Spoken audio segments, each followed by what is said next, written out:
One of our well-known hosts on EWTN is Dr. Scott Hahn, and he pointed out one time I read that there might be a misunderstanding in the sense of the 7 days spoken about in Genesis. He pointed out that the ancient Hebrew word for seven is the same word used for making a covenant.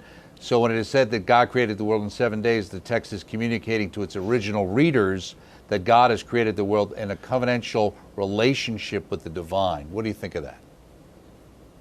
I think that's a very, very good and important interpretation of the seven. And I think Scott, in this case, is right on the subject because, frankly, to an audience there in 500 BC, this would be a very valid interpretation that they would naturally go to, whereas, of course, we in this contemporary era would not. We were very literal about numbers in this era, where I have to tell you, back then they were not literal about it. Of course they did counting, of course they had monetary exchange, et cetera, but when numbers appear in Scripture, you know, please do not take these things literally.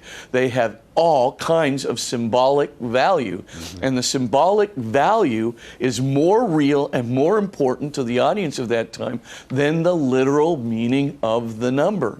And so this is really crucially important. So Scott Hahn is, well, first of all, he's right on most things. You know, I have no objection with anything he says. But in this particular case, he's right on the marker. And you know, just you know, for the sake of, you know, throwing in a little you know, divine inspiration, you know, there is a guy, I believe he's certainly a fine relativity physicist by the name of Schroeder, who Gerhard, I think it's, who's also, I think, a rabbi.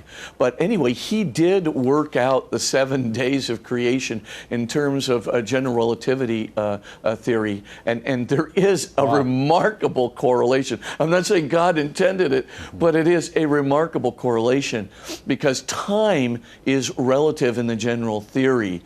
And when you have extreme density of mass energy, right, in the general theory, time literally slows down.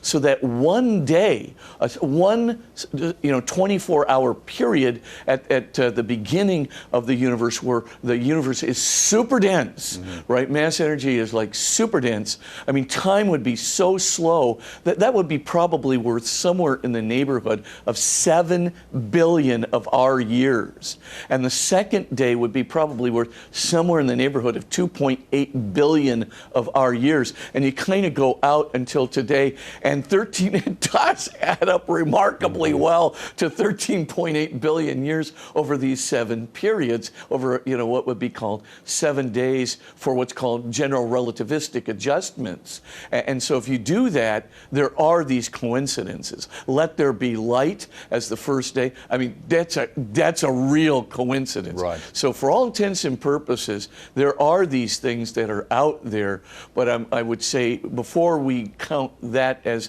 super significant, what's more significant is the salvific message, you know, emblazoned in every verse of Genesis 1, and that's a primary meaning. But when we get these other kind of coincidences, you do have to just scratch your head and go, really? Really? I mean, this is kind of neat.